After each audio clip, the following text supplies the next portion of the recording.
Leo lived alone on a forest planet. The trees were tall, thick, and green. The wind always whispered through the leaves, like voices that never stopped talking. He wasn't born there. He had escaped a war 5 years ago.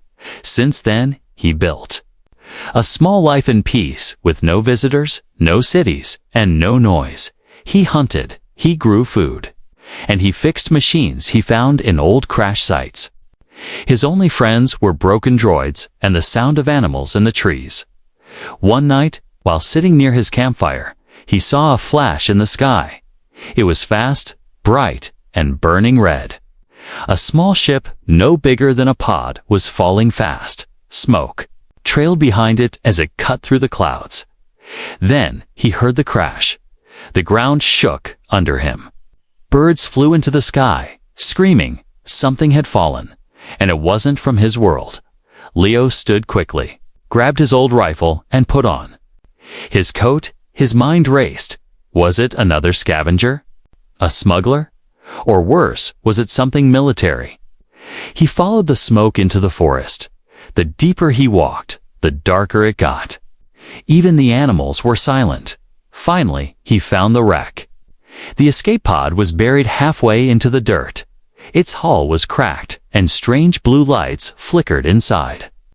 He moved closer, careful not to make noise. The metal was still hot, and sparks jumped from wires.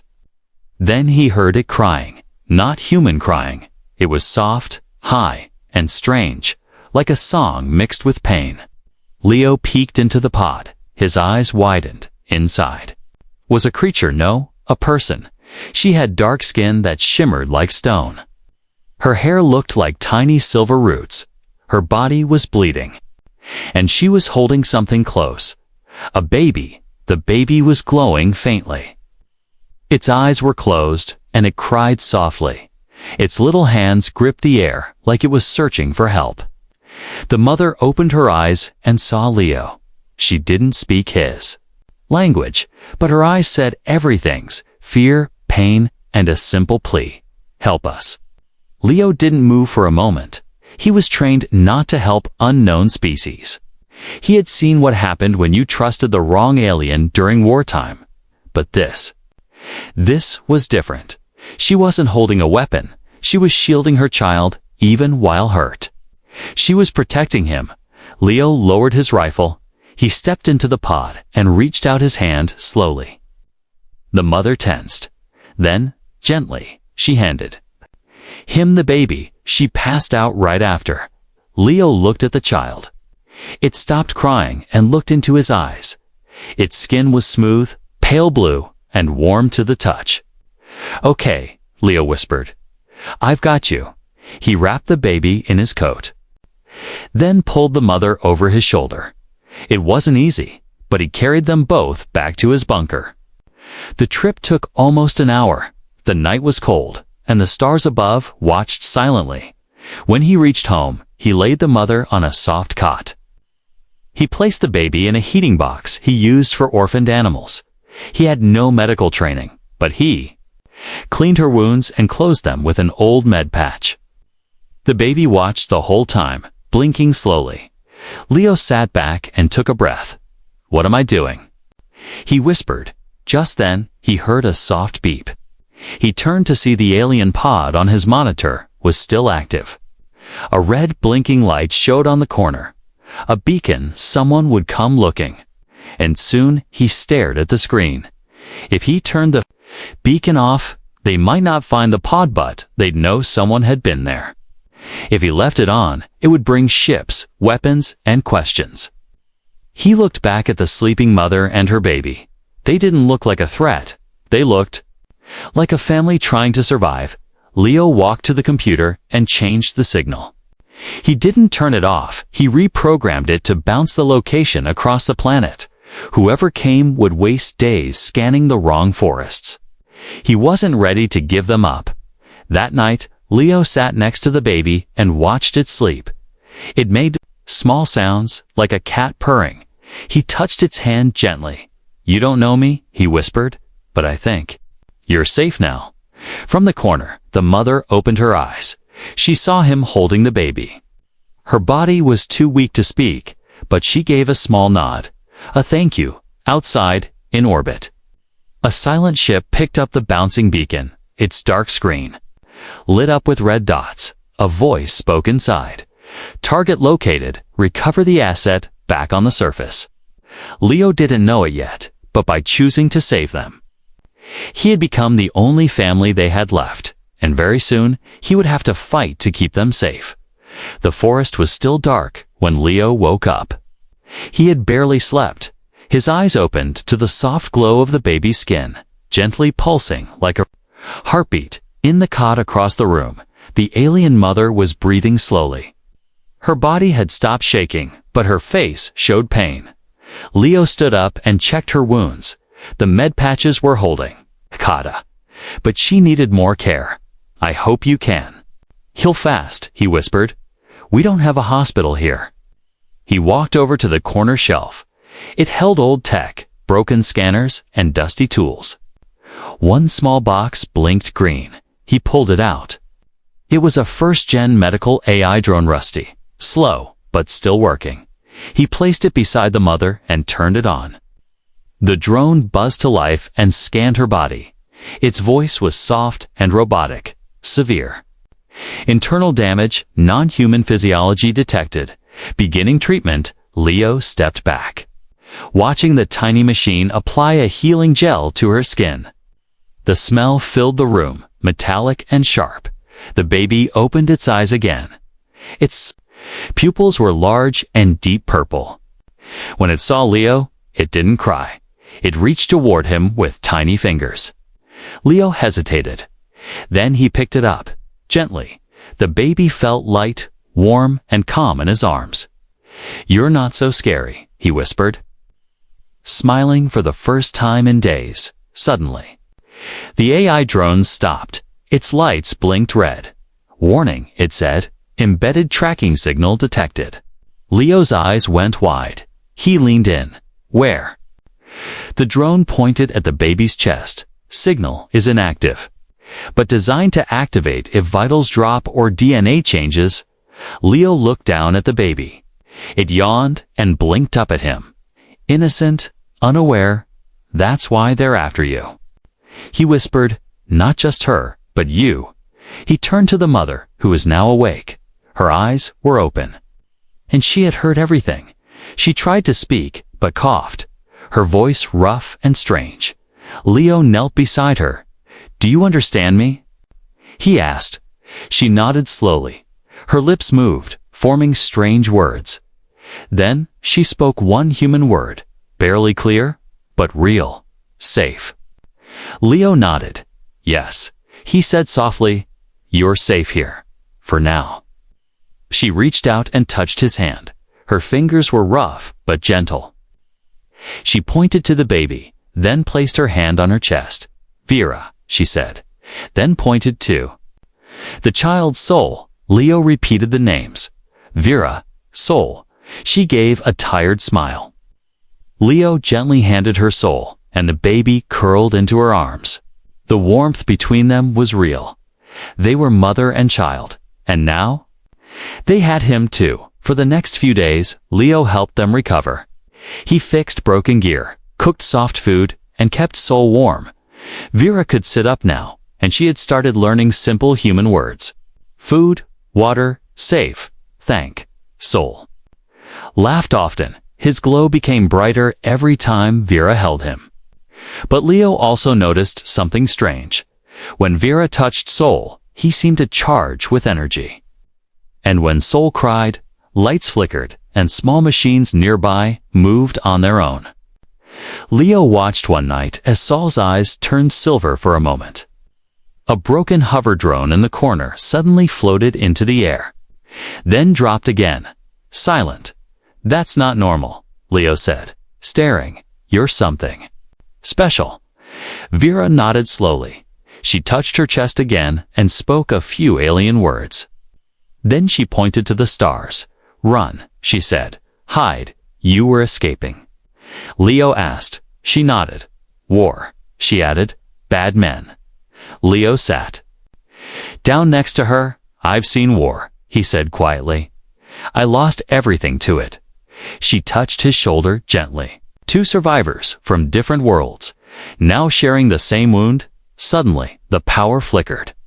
The lights blinked off for a second, then returned. Leo rushed to his control screen. The sensor grid had picked up movement just for a second, then gone. What was that? He whispered. He activated his outer drone cameras. Nothing showed, but something was out there. Watching, he turned to Vera. We have to prepare, he said. They might come back that night. Leo added new locks to the hatch. He set up motion traps and silent alarms. He gave Vera a shock baton. It wasn't much, but better than nothing. He stared at the old rifle on the wall. He hadn't fired it in years, but now he cleaned it, loaded it, and kept it close. Vera slept with Soul in her arms. She trusted Leo now, and Leo had become something he never thought he'd be again. He was their protector, their family, and he would not lose them outside in the sky.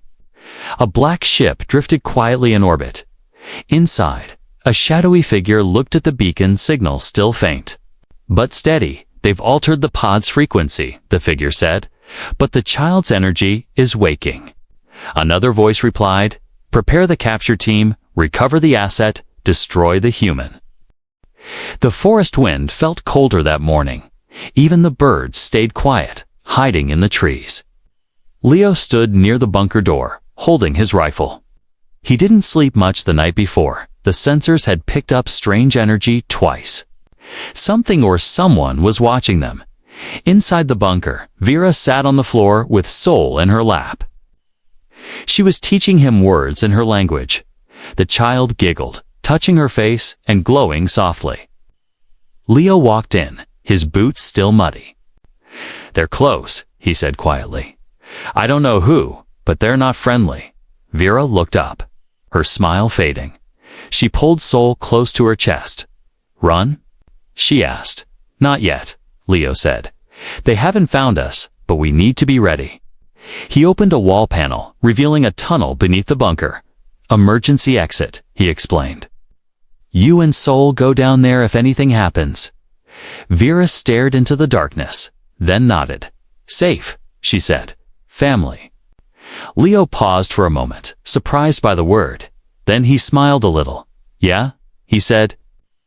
Family. Outside, above the planet's surface, the black ship floated in silence. Inside, a strike team of masked soldiers prepared their gear. Their suits were black and silver, built for speed and silence. They didn't speak, only nodded at commands. One soldier pointed to a blinking screen. Signal locked, he said. Phase 1, begin. Back on the planet. Leo checked the outer drones. One had gone silent, just vanished from the map. Then another. He cursed under his breath. They're jamming the signal.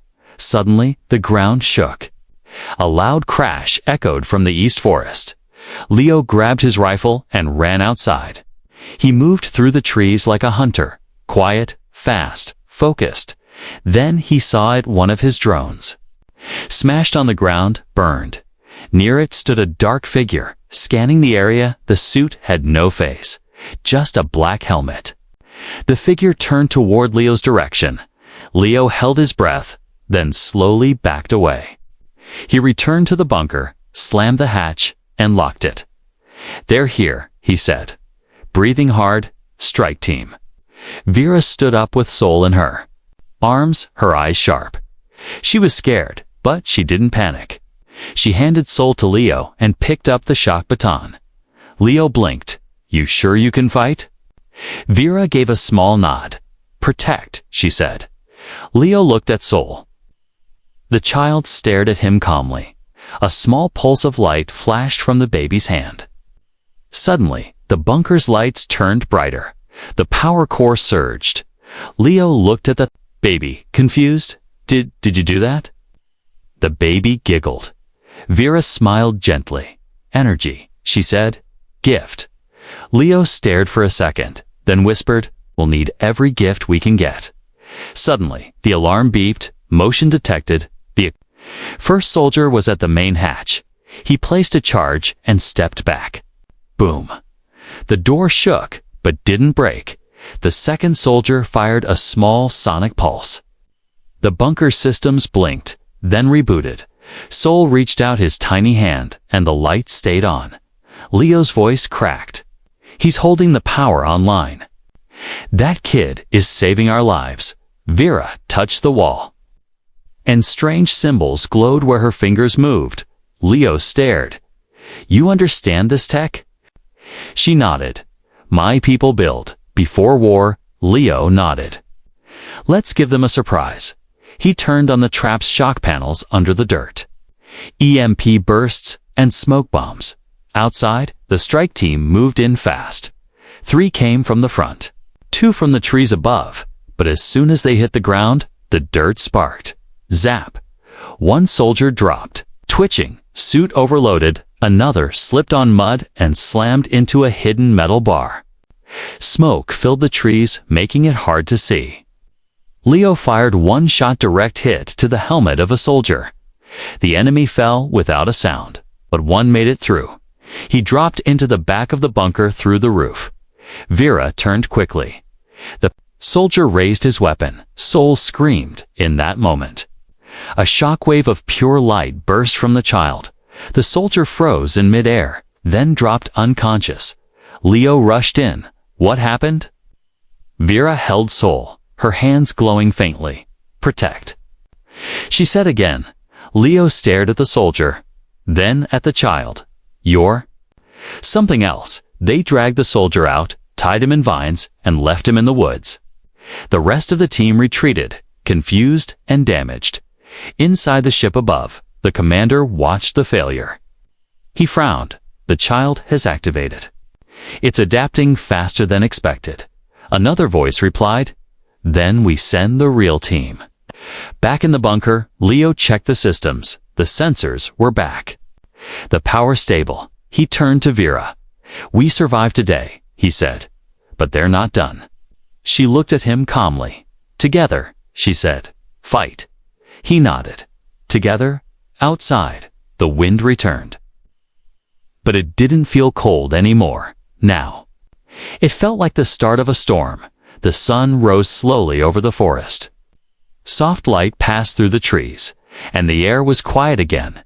But inside the bunker, Leo was not at peace. He stood at the edge of the hatch, watching for signs of movement. His rifle was loaded, his eyes sharp even after winning the last fight. He knew more danger would come. Behind him, Vera was feeding Sol with a mixture of water and crushed fruit. The child laughed and reached for her face. Vera smiled softly. Her wounds now healing faster than expected.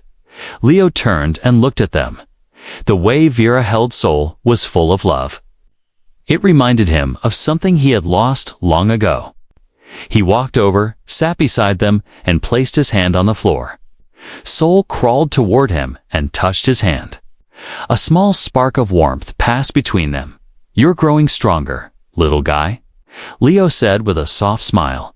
Vera nodded slowly. Sol learns fast. Leo looked at her. You too, he said. You've learned more English than I expected. Vera chuckled lightly. Listening, she said. Heart understands before words. That moment felt warm. For the first time in years, Leo didn't feel alone. He reached into his bag and pulled out a small device. It was an old translator chip, still working. He handed it to Vera. This may help, he said. Put it here. He pointed to behind his ear. She nodded. And placed it gently. The chip blinked green, syncing to her voice. Testing, she said, her voice clearer now. I can speak more now, Leo smiled. That's better, he said. They talked for hours. Vera told him small stories about her people, her planet, the war. She said they had been peaceful builders once. But when other species came for their technology, war had broken out. I ran, she said, holding Sol tighter. I didn't want my child to be used. Leo nodded. I understand, he said. I lost my family in war. 2, Vera touched his hand. Now we are family, she said gently. Not by blood, but by choice. Leo looked into her eyes and nodded. Yes, he said, we protect each other. That night, Sol did something new as he slept. Small orbs of light floated around him. Leo watched in awe as the orbs circled his body like tiny moons. What is he becoming? Leo asked. Vera watched quietly. He is evolving. She said, my people. We adapt through energy. Is it safe? Leo asked. Vera looked at Sol, then back at Leo. I don't know, she said, but I trust him. The next day, they walked outside for the first time in days. Sol sat in a small sling on Vera's chest, watching everything with big eyes. Leo showed them his garden rows of vegetables and herbs. Not much, he said, but it keeps me fed. Vera knelt and touched one of the plants. A green glow passed from her fingers into the roots. Within seconds, the plant stood taller, its leaves wider. Leo stared. You just helped it grow, Vera smiled. Energy flows both ways. She said, we give, we receive. Sol giggled, his body glowing softly in the morning sun. Leo laughed too. This kid might be the future of everything, he said. Suddenly, a small screen on Leo's wrist beeped. A new signal had entered the atmosphere. He checked it quickly. It's not a ship, he said. It's a satellite drone. Vera's eyes narrowed. They're searching again. Leo nodded. We need to hide deeper, he said. That night, Leo showed Vera the old cave system under the mountain. He had discovered it years ago but never used. It was dark, deep, and cold but safe. We may need this soon, he said. If they come again, this is where we'll go. Vera placed Sol on a soft cloth inside the cave. The child's light filled the space like a small star. Leo lit a small fire and sat down. He looked at the flames, then at Vera. Do you think we can survive this? He asked. Vera didn't answer right away. She looked at Sol, then back at Leo. We already are, she said. Each day we live is victory. He nodded. Then let's keep winning, back at the edge of space. The black ship was still there. Inside, the commander stared at a screen. Sol's energy signature was now clear, stronger than before. He's maturing fast. The commander said, if we don't act now, we'll lose control. Another officer asked. What if the child bonds completely with the human? The commander replied, then we'll face something worse than failure. We'll face a protector. Back in the forest, Leo looked up at the stars. He didn't know what tomorrow would bring. But he knew one thing. He wasn't just a survivor. Anymore, he was a guardian, and he would fight for Vera and Sol until the very end. The morning was too quiet. Even the wind had stopped moving through the trees. Leo stood at the edge of his garden, holding his scanner. The screen showed a ship entering the atmosphere. This one was different. Not fast, like a hunter. Not quiet, like a spy. It was loud, official, human. He ran back into the bunker. Vera, he said, it's Earth Command. She looked up, holding Sol in her arms. Friend? She asked, her voice calm but unsure. I don't know. Leo said, but they know I'm here. Minutes later, the large silver ship landed just beyond the forest. Dust blew into the sky, and birds scattered. Leo walked out slowly, unarmed. But tense, a ramp lowered, and 3 humans stepped out. The lead officer wore a clean black uniform. His name tag read Commander Strix. Leo, he said. You've been quiet for a long time.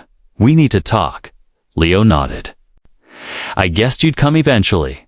The commander didn't smile. He pulled out a small device and tapped it. A hologram of Sol appeared, glowing. You found something? Strix said, something dangerous. Leo didn't answer. He just stared, his hands clenched slightly. Strix continued, "That child carries a signal. Leo, do you even know what it is?" Leo spoke slowly. "I know what he is. He's a child, and he's innocent. Innocent." The commander said, almost laughing, "His body is a live weapon. He could destroy a city by accident." Leo took a step forward. "He's not just energy," he said. "He has a heart." Commander Strix frowned. "You're thinking emotionally." He said, "This is bigger than you.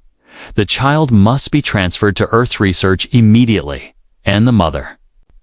Leo asked, "She be dealt with?" The commander said coldly, "She's the reason the war started." Leo's face turned hard. "They ran from that war," he said. "They didn't start it." Strix stepped closer. "You're choosing sides in a war that isn't yours. This could end badly for you." Leo looked down, thinking. Then he asked, "What if I say no?" The commander didn't hesitate. "Then we take them by force, back inside the bunker." Vera watched the screen. She could see Leo speaking with the humans. Her fingers trembled slightly. She looked down at Sol, who is now glowing softly again. Sensing the tension, she whispered to him, "Stay quiet, stay safe." Outside, Leo took a deep breath. Then looked directly at Strix. "I won't give them to you," he said. "They're my family now." Strix gave a small sigh. "I thought you'd say that." He raised his hand, and soldiers stepped out from behind the ship, weapons ready, faces hidden behind helmets. "Last chance," Leo Strix said. "You can walk away, clean and free, or fall with them." Leo didn't move. Then he slowly walked backward, toward the bunker door. His voice was steady. "You'll have to go through me," as he turned and ran into the bunker. The soldiers moved forward. Leo sealed the door, grabbed Vera's hand. "It's happening," he said. "We need to run." Now Vera nodded, already holding Sol tight. They ran down into the emergency tunnel, dark, narrow, and wet. But it led deep into the mountain cave, outside. Strix's soldiers blew the main door open. The bunker was empty, no sign of life. But one soldier touched the wall and frowned. "Residual energy detected," he said, still fresh. Strix narrowed his eyes. "They're close." Inside the mountain, Leo lit a small torch. The air was cold, the stone walls rough. They walked fast, but quiet. "I didn't think they'd come this fast," he said. Vera looked at him with worried eyes. "You chose us," she said. "Why?" Leo stopped for a second. He looked down at Sol, who was sleeping in her arms, then back at Vera. "Because I know what it feels like to have no one," he said. "To have everyone taken from you, and because he makes me feel human again." Vera smiled softly, even through fear. "You are more than human," she said. "You are hope." They reached a small chamber with an old emergency ship, a tiny one-person craft, barely space-worthy. Leo tapped the screen. "It still works," he said. "But it can only carry one." Vera frowned. "Then you go," she said. "Save yourself." Leo shook his head. "No," he said. "You and Sol go. I'll lead them away." Vera stepped forward. Her voice shook. "You will die." Leo touched her shoulder. "If I don't stand between them and Sol," he said, "then he won't get a future." A moment of silence passed between them. Sol opened his eyes and touched Leo's chest. A warm glow passed through his body. Leo felt stronger, calmer. "I'll be okay," he whispered. "I promise." Vera entered the ship with Sol. The small engine started. Humming softly, Leo stepped back, tears in his eyes but no regret in his heart. He waved as the ship rose and disappeared into a hidden tunnel that led to the sky. Then he turned, loaded his rifle, and walked back toward the light, toward the soldiers, toward the fight, because sometimes being family means making the hardest choice. Leo stepped out of the mountain tunnel and into the trees. The morning light was sharp. Cutting through the mist like glass, he walked with purpose, his rifle tight in his hands. Behind him, Vera and Sol were already in the sky, their small escape ship hidden from radar. But Leo knew it was only a matter of time before the enemy noticed. He reached a high ridge and looked down at the valley. The human soldiers were moving in lines, scanning the forest. Drones buzzed above them, searching for heat, sound, anything. Leo checked his old gear: 2 EMP grenades, 3 smoke charges, and a hidden knife. He smiled faintly. "Let's make this count," he whispered, in the command ship. Commander Strix received the latest data. No sign of the asset, the officer said, but we picked up a second energy burst. Strix turned sharply. "Where?" The officer pointed to the ridge, same location as the human. Strix narrowed his eyes.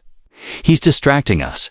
Send all units to intercept." In the forest, Leo placed one smoke bomb behind a tree, then another near a rock ledge. He moved like a ghost, fast and silent. He climbed a tall rock and looked through the scope of his rifle. The soldiers were getting closer. "Good," he said. "Come and find me." Then he fired his first shot. It hit a drone, knocking it from the sky. It sparked and crashed into the trees. The soldiers reacted fast, moving into formation. Leo threw 2 smoke bombs and changed position. The forest filled with white fog, thick and blinding. Leo fired again, hitting another soldier's armor. Not to kill but to slow them down. He wasn't fighting to win, he was fighting to delay. Strix watched from above, growing angry. "He's alone," he said. "Why can't we stop him?" The officer replied, "He knows this land. He's using it against us." Leo moved between trees like a shadow. He remembered every route, every hidden slope. This was his home, and now it was his battlefield. One soldier got too close.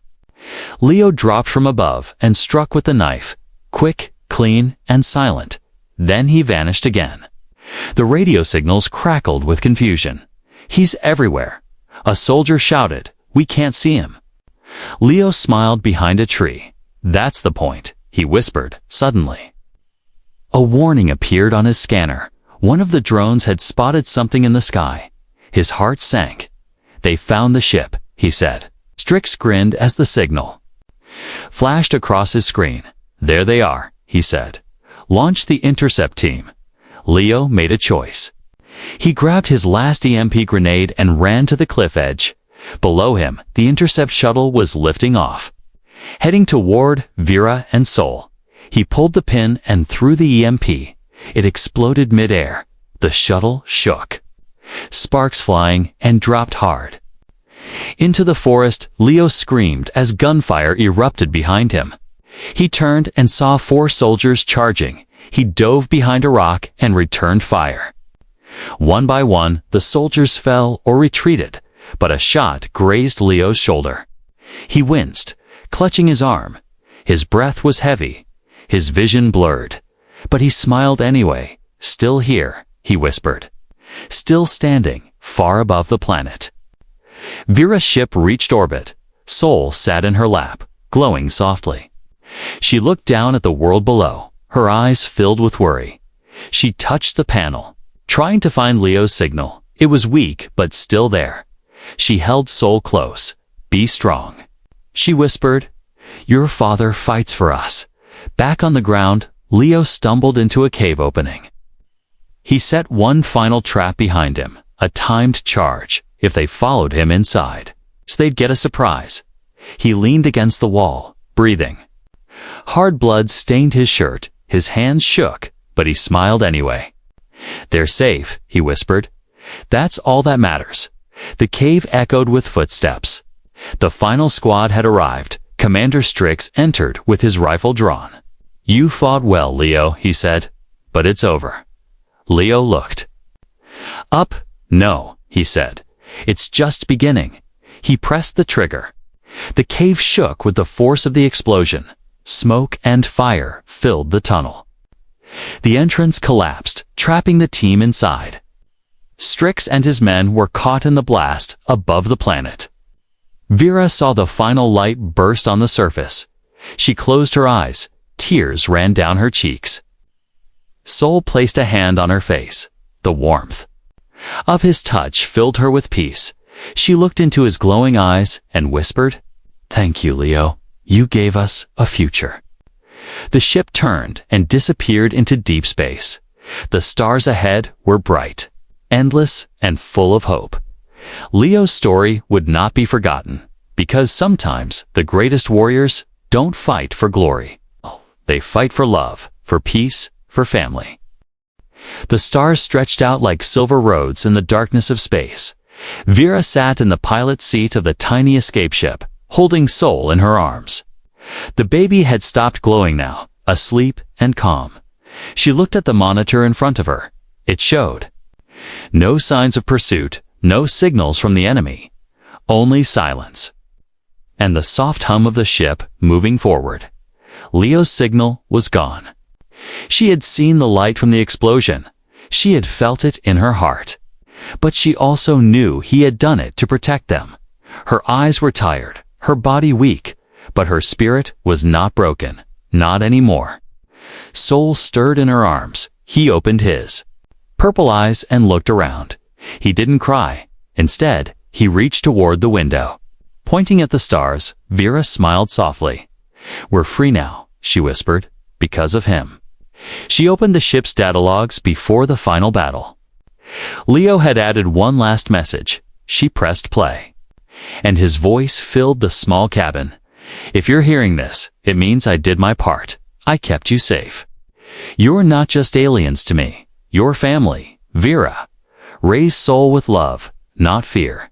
Teach him kindness, even when the galaxy isn't kind, and tell him I was proud to know him."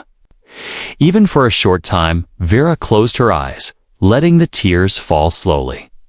She pressed her forehead to the speaker and whispered, "I promise." Weeks passed. The small ship traveled across deep space, avoiding patrol routes and satellite zones. Finally, Vera reached an old star map Leo had stored. A planet marked in green, labeled only as safe. She landed on it carefully. Checking the atmosphere and gravity, it was a quiet world, full of wide fields, gentle rivers, and purple trees. No cities, no machines, no soldiers, just peace. She stepped out of the ship with Sol in her arms. The sun was soft, not too bright. The wind smelled like flowers and clean air. Sol laughed. Waving his little hands, he crawled on the soft grass. Giggling, his glow returned. Warm and golden, the planet responded. 2 flowers opened. Trees shimmered. Vera built a small home near the river. It was not advanced, not perfect, but it was theirs. She grew food from seeds, used energy stones to power light. Every day, Sol learned more. He could now float small objects, shape water with his hands, and even send feelings through touch. But more than powers, he learned love. Vera told him stories every night. Not just about war and pain, but about bravery, kindness, and hope, and always about Leo. "This man saved you," she would whisper. "He gave up everything so you could." Liv's Sol would place his glowing hand on her heart, and Vera would feel calm again. Years passed. Sol grew taller, stronger, wiser. He looked like his mother, but his spirit reminded her of Leo. Brave, curious, and full of heart. One morning, while walking along the river, Sol found something buried in the dirt. It was a piece of metal, old and cracked. He pulled it out and wiped the mud. On it, faded but still clear, was a symbol. Leo's mark, carved by hand. He ran back to Vera, holding it up. "What is this?" he asked. Vera took it gently, smiling with tears in her eyes. "It's from him," she said, "from the one who chose us." Sol looked at the symbol for a long time. Then he said softly, "I want to make something in his name." Vera nodded. "What will you make?" "A beacon," Sol said, "but not a call for help. A light for others like us. Lost people, scared people, ones who need family. Vera hugged him tightly. "That is the best way to honor him," she said. And so, Sol began building. With his growing powers, he shaped metal, gathered crystals, and spoke to the planet. Day by day, the beacon grew. It stood like a tower of light at the top of a hill. When finished, it shined a warm golden glow into the stars. It did not send a distress signal. It sent peace, hope, and love across the galaxy. Refugees, lost travelers, and outcasts began to follow the light, one by one. They arrived at the quiet planet. Vera welcomed them, Sol taught them, and they all told stories about Leo, the human who gave everything so others could live. His name became legend not as a soldier or killer, but as a guardian, a father, a hero. And even though he was gone, his choice echoed forever, because sometimes saving one child can change the fate of many, and sometimes love is the strongest force in the universe. The stars stretched out like silver roads in the darkness of space. Vera sat in the pilot's seat of the tiny escape ship, holding Sol in her arms. The baby had stopped glowing now, asleep and calm. She looked at the monitor in front of her. It showed no signs of pursuit, no signals from the enemy, only silence, and the soft hum of the ship moving forward. Leo's signal was gone. She had seen the light from the explosion. She had felt it in her heart. But she also knew he had done it to protect them. Her eyes were tired, her body weak, but her spirit was not broken, not anymore. Sol stirred in her arms. He opened his purple eyes and looked around. He didn't cry. Instead, he reached toward the window. Pointing at the stars, Vera smiled softly. "We're free now," she whispered, "because of him." She opened the ship's data logs before the final battle. Leo had added one last message. She pressed play, and his voice filled the small cabin. "If you're hearing this, it means I did my part. I kept you safe. You're not just aliens to me. You're family. Vera. Raise Sol with love, not fear. Teach him kindness, even when the galaxy isn't kind, and tell him I was proud to know him." Even for a short time, Vera closed her eyes, letting the tears fall slowly. She pressed her forehead to the speaker and whispered, "I promise." Weeks passed. The small ship traveled across deep space, avoiding patrol routes and satellite zones. Finally, Vera reached an old star map Leo had stored. A planet marked in green, labeled only as safe. She landed on it carefully, checking the atmosphere and gravity. It was a quiet world, full of wide fields, gentle rivers, and purple trees. No cities, no machines, no soldiers, just peace. She stepped out of the ship with Sol in her arms. The sun was soft, not too bright. The wind smelled like flowers and clean air. Sol laughed. Waving his little hands, he crawled on the soft grass. Giggling, his glow returned. Warm and golden, the planet responded. 2 flowers opened. Trees shimmered. Vera built a small home near the river. It was not advanced, not perfect, but it was theirs. She grew food from seeds, used energy stones to power light. Every day, Sol learned more. He could now float small objects, shape water with his hands, and even send feelings through touch. But more than powers, he learned love. Vera told him stories every night. Not just about war and pain, but about bravery, kindness, and hope, and always about Leo. "This man saved you," she would whisper. "He gave up everything so you could." Liv's Sol would place his glowing hand on her heart, and Vera would feel calm again. Years passed. Sol grew taller, stronger, wiser. He looked like his mother, but his spirit reminded her of Leo. Brave, curious, and full of heart. One morning, while walking along the river, Sol found something buried in the dirt. It was a piece of metal, old and cracked. He pulled it out and wiped the mud. On it, faded but still clear, was a symbol. Leo's.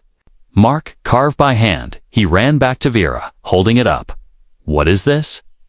he asked. Vera took it gently, smiling with tears in her eyes. "It's from him," she said, "from the one who chose us." Sol looked at the symbol for a long time. Then he said softly, "I want to make something in his name." Vera nodded. "What will you make?" "A beacon," Sol said, "but not a call for help. A light for others like us. Lost people, scared people, ones who need family." Vera hugged him tightly. "That is the best way to honor him," she said. And so, Sol began building. With his growing powers, he shaped metal, gathered crystals, and spoke to the planet. Day by day, the beacon grew. It stood like a tower of light at the top of a hill. When finished, it shined a warm golden glow into the stars. It did not send a distress signal. It sent peace, hope, and love across the galaxy. Refugees, lost travelers, and outcasts began to follow the light, one by one. They arrived at the quiet planet. Vera welcomed them, Sol taught them, and they all told stories about Leo, the human who gave everything so others could live. His name became legend not as a soldier or killer, but as a guardian, a father, a hero. And even though he was gone, his choice echoed forever, because sometimes saving one child can change the fate of many, and sometimes love is the strongest force in the universe.